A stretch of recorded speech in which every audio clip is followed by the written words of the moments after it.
One of the most important things in your program is your discipline and guidance, not just with the classroom, but also with your staff. So we're going to talk about this first from a classroom management perspective because it's very key that you understand what the purpose of discipline is in your program. Take a moment to go ahead and draw me a picture. Get a piece of paper and a pencil, or if you like, crayons and markers. This is your picture, it's up to you. And draw me a picture of a house and a child who lives in that house. Pause the video if you need to. You probably will. Go ahead and pause it. I'll be here when you come back.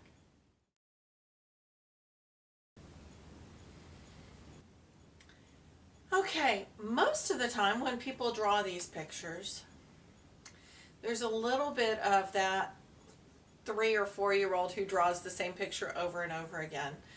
But there's also a few elements that are in most people's houses. They have a floor. They have a foundation. What are those things that you want to make sure that children have as their foundation? Those things that they can count on no matter what. Generally, those things are things like unconditional love, trust, support. If you're a faith-based program, you may add to that love from God, trust that God is there for them. Other programs have a tendency to say things like acceptance. All of these may be things that you want children to have as their foundation. Their foundation is the responsibility of the parents and of their immediate community. We can help, and some programs do, but for the most part, the foundation is taken care of by the family. Sometimes there are children whose foundations have a little bit of cracks in them, and we try to shore those up. But for the most part, parents do a good job of that, making sure that the children feel loved and that they know where they belong in society. The other thing that most of those houses probably have is an attic. Now, there are parts of Texas where attics aren't really used very much. Here in Austin, there's an awful lot of houses with flat roofs. But most of the time when people draw pictures of a house, there's an attic. So I'm going to presume that you have an attic on your house that you drew. What are things that people keep in those attics? Just write down a few things that you know people store, whether they store them in attics or store them in a storage facility, or maybe that horrible closet that you have to run away from that I think John had in Garfield. What are some of those things that people store? If you want, you can even draw pictures of them in your attic, but at least write down some of those words. I'm going to presume you've got 1 or 2 of those down by now. Those things are usually things like wedding dresses, baby clothes, Christmas decorations, those tools you can't get rid of but you don't really need very often, like maybe an auger or the lopping shears for your yard. People keep leaf blowers. I even know somebody in Central Texas who keeps a snow blower in their attic. It doesn't snow in Central Texas. If you're out in Amarillo, it may make sense. In Austin, it doesn't make sense. Why did that person decide to keep that? It's a tool that may be necessary someday. Why do we keep baby clothes? We're not going to have another baby, are we? Well, I know I'm not. But yet I have 2 giant boxes full of baby clothes. I bet some of you guys have those too. Or rattles. You know what my mom had? She had bronzed baby shoes. Now those aren't even useful. What kinds of things did you store? For the most part, they fall into a couple of categories. Plans for the future, tools that we use sometimes, and things that are just memories that we can't quite believe we understand enough, we know enough to let go of the physical attachment to them. Every child at your center has a virtual attic. With adults, we call this baggage. With kids, we call it dreams. What they're going to be when they grow up. And those interesting little tools and techniques that we've all seen a couple of kids try. Well, at Grandma's house, if I lay down on the floor and kick my feet and scream, I get sympathy and eventually a cookie. I will try that here. Maybe it'll work. Most programs that doesn't get you a cookie, but it may get you the attention that you want. So some of the things that children have are those useful tools that work sometimes. Maybe you've got a little girl who's already learned the giggle and a hair flip, or a little boy who's already learned the bluster of machismo. These little tools and techniques, these plans for the future. I'm going to be an astronaut, Dr. Ballerina. All of these things, and that's wonderful.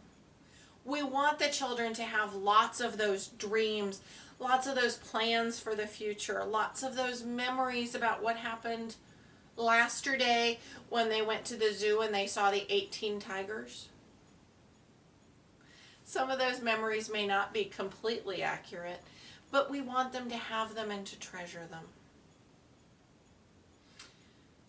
So, what does this have to do with guidance? Guidance is what connects the foundation with what we keep in the attic. It connects what people can count on with the possibilities of what could be and what we may be able to accomplish and what we treasure.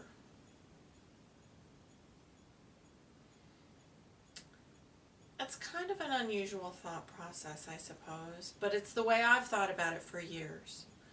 The walls keep the roof from falling in on the children.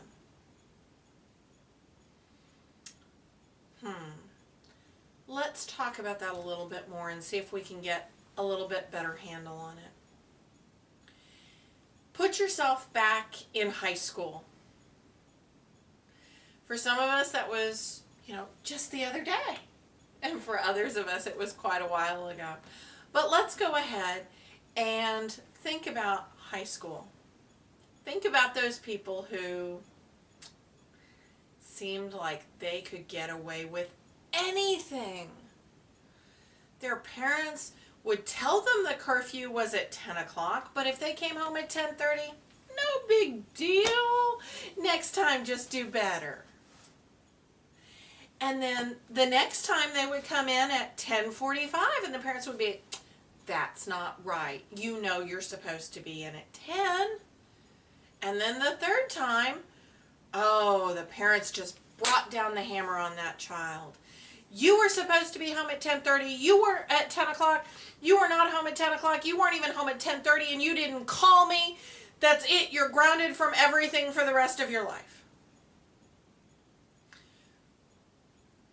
But they were only grounded for a couple of days. Those are people for whom the walls moved. They didn't have a whole lot of structure, a whole lot of support in their life. That's what those walls are, is their support. And how many of those people who had wobbly walls or walls with big gaping holes in them when you think back on them and you think about what they've accomplished since school, how many of those people were crushed by those dreams they had that were never going to happen to them, or those tools they learned? Maybe they were people who self-medicated with, I don't know, Dungeons and Dragons or alcohol or something, and then once they got out into the real world, they found bigger and better things to dull their confusion. Maybe more alcohol, maybe drugs, maybe violence, maybe incredibly painful relationships. I bet you guys can all think of somebody who had those wobbly walls, who you knew and who was important to you, who got crushed by their tools that they used sometimes, their memories of the past, or those hopes and dreams they had for the future. It's not a pretty thought. It's not something we want to dwell on. Is that what you want to happen to the children in your program? If not, use some basic discipline. Children need to know where their structure is. They need to know where the walls are. And we all have known children who push and push and push until they find that hard wall, and then they're perfectly okay, because they know where the boundaries are for acceptable behavior. I didn't make up the rules. I didn't decide where the walls were going to go, and neither did you. None of you guys woke up one morning and went, okay, I'm going to make up society's rules, and we're not going to let people go naked to school, and we're going to say that you can only run inside if you're in a gymnasium, and that we don't hit each other. None of you guys made up those rules. Those are society's rules. And people who are aware of what the rules are and the possible consequences of breaking those rules are more successful in life than those who don't seem to understand that they're there. That's our job. That's what guidance is. Reminding them or letting them know where the boundaries are. Any classroom should have as few rules as possible. But a good rule of thumb is, however old the children are in the class, that's how many rules you get to have. The exception to this is an infant room, where you do get to have one rule. Okay? And that one rule is generally something along the lines of gentle. It covers an awful lot. But if you have a 4-year-old room, you can have 4 rules. What are they? Ask for what you want. Way too much guidance energy is spent on telling people what we don't want, or giving them ideas. This drives me crazy. Do not give children ideas of new things they can misbehave with, or new ways in which they can misbehave. Some of you are looking at me like I'm a little odd. What I mean is, there's a child and they have found the most amazing tool of destruction. We're going to pretend it's a Tinker Toy, and they have that long, skinny orange Tinker Toy. And they are waving it like a sword, and they're dancing with it.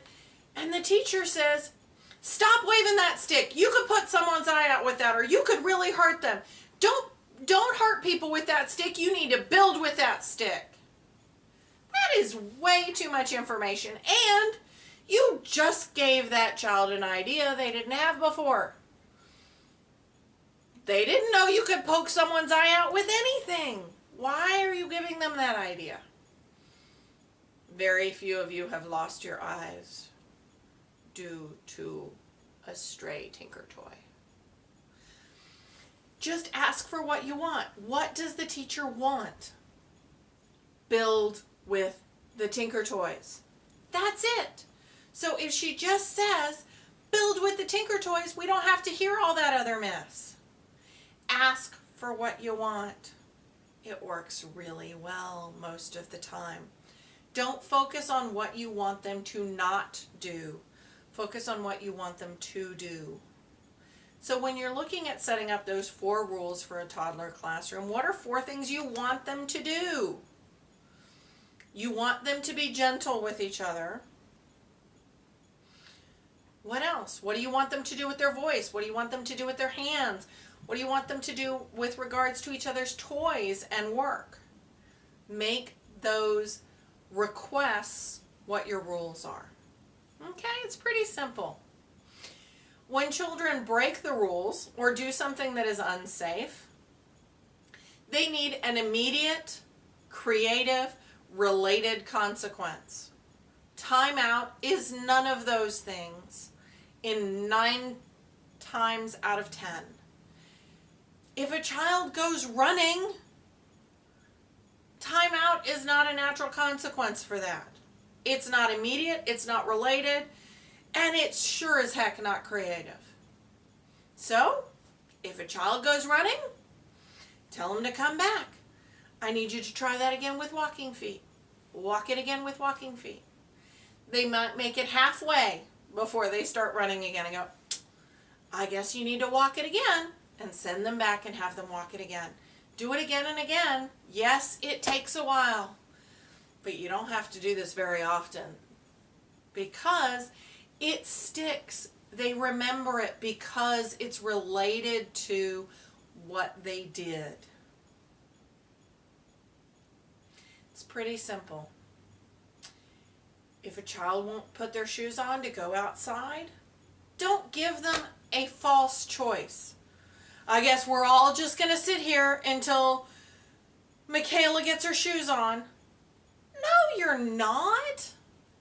For one thing, Michaela should not have that much power. And for another thing, it's not really a choice.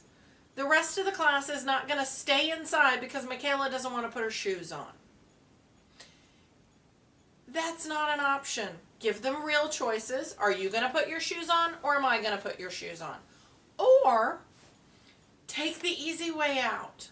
Avoid the head-to-head conflict and simply take the shoes outside and take Michaela's hand and walk outside.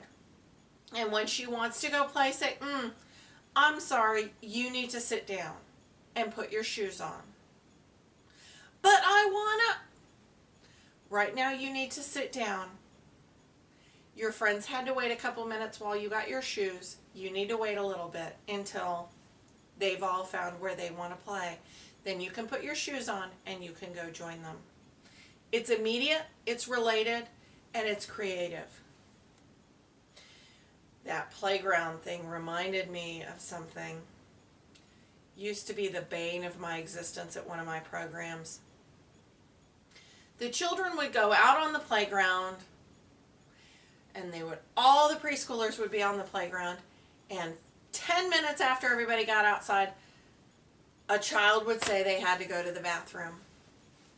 And the teachers wanted the director to come and take that child to the bathroom.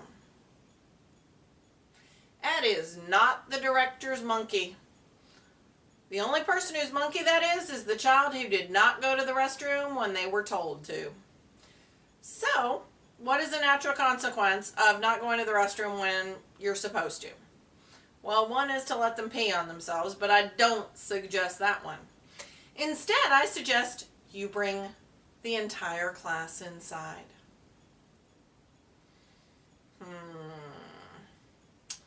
That doesn't sound like much fun, does it? Bringing an entire class of, say, 15 preschoolers inside because one child did not go to the restroom. Why am I suggesting that you do this? It's pretty simple, because tomorrow, right before it's time to go out on the playground, how many of those other 14 children are going to ask the child who did not go to the restroom, did you go potty? Have you tinkled? Are you ready? Because they don't want to have to interrupt their play because that child didn't go to the bathroom. Let the kids self-police a little bit. It makes things so much easier. Another real good guidance technique is catching the person being good. And this is not just about catching kids being good. Catch your staff doing amazing things. Ignore what you can. You don't need to catch people every time they do something wrong. If you've been in a classroom for any length of time, you're aware of this. Catching every misdeed does not earn you any better days.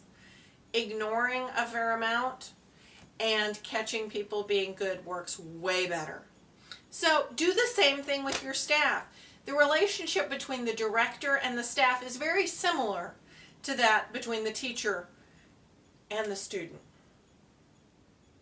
Catch your staff being good, write them notes, tell them what you saw, put it in their permanent file, in their confidential file about what you saw that was wonderful. Sometimes it's even appropriate to single them out at a staff meeting. Let people know how wonderful your staff are, especially the staff themselves. We want to let the clients know, yes, because they're going to give us money, but we also want to make sure that your staff know how wonderful each other are. Okay? So, any of these guidance techniques work with the adults as well as with the children. Catch your staff being good. Give them creative, related, natural consequences for their negative behavior. Set up the environment for them to succeed. Tell them what you want them to do up front. Just like we set up those rules at the beginning of the semester or the year with those kids. Tell them what you expect. Ask for what you expect. And when they don't do what you want, decide, can I ignore that? And if you can't, give them a creative, related consequence as quickly as possible. Okay, hopefully this will help you with your guidance, both of your staff and of your kids.